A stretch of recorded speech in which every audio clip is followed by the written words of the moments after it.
అందరికీ నమస్కారం. నా పేరు మంజుశ్రీ. స్టాఫ్ సెలక్షన్ కమిషన్ నందు మల్టీ టాస్కింగ్ స్టాఫ్ మరియు హవల్దార్ పోస్టులకు సంబంధించి నోటిఫికేషన్ విడుదల చేశారు. ఇందులో మొత్తం పోస్టుల సంఖ్య వచ్చేసి 8,326 పోస్టులు. ఇందులో ఎంటీఎస్కు సంబంధించి 4,887 పోస్టులు, హవల్దార్కు సంబంధించి 3,439 పోస్టులు. వీటికి అర్హత వచ్చేసి 10వ తరగతి ఉత్తీర్ణులై ఉండాలి. వయసు వచ్చేసి ఎంటీఎస్కు సంబంధించి 18 నుంచి 25 సంవత్సరాల మధ్య ఉండాలి. హవల్దార్ పోస్టుకు సంబంధించి 18 నుంచి 27 సంవత్సరాల మధ్య ఉండాలి. రిజర్వేషన్ ఆధారంగా వయసులో సడలింపు అనేది ఉంటుంది. ఎంపిక విధానం వచ్చేసి కంప్యూటర్ బేస్డ్ ఎగ్జామ్ ద్వారా నిర్వహిస్తారు. ఇది ఆబ్జెక్టివ్ విధానంలో ఉంటుంది. ఇందులో సెక్షన్ 2 ఎగ్జామ్ అనేది నిర్వహిస్తారు. సెక్షన్ 1 40 ప్రశ్నలు 120 మార్కులు 45 నిమిషాలు. వీటికి ఎటువంటి నెగిటివ్ మార్కింగ్ ఉండదు.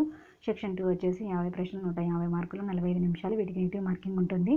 ప్రశ్నపత్రం అనేది 15 భాషల్లో అనేది ఎగ్జామ్ అనేది నిర్వహిస్తారు. Physical efficiency test, physical standard test అనేది హవల్దార్ పోస్టులకు మాత్రమే నిర్వహిస్తారు. అప్లికేషన్ ఫీజు వచ్చేసి ఇతరులకైతే 100 రూపాయలు చెల్లించాలి. ఎస్సీ, ఎస్టీ, పీడబ్ల్యూడీ మరియు ఉమెన్స్ అభ్యర్థులు అయితే ఎటువంటి ఫీజు చెల్లించనక్కర్లేదు. దరఖాస్తు విధానం అనేది ఆన్లైన్లో చేసుకోవాలి. ఆన్లైన్ రిజిస్ట్రేషన్కు చివరి తేదీ వచ్చేసి July 31. SSC MTS exam date వచ్చేసి అక్టోబర్ నుంచి నవంబర్ నెల మధ్య నిర్వహిస్తారు. వెబ్సైట్ https://ssc.government.in/ మరింత సమాచారం తెలుసుకోవడానికి భవిష్యత్ కౌన్సిలింగ్ యొక్క హెల్ప్ లైన్ నెంబర్ను సంప్రదించగలరు. ధన్యవాదాలు.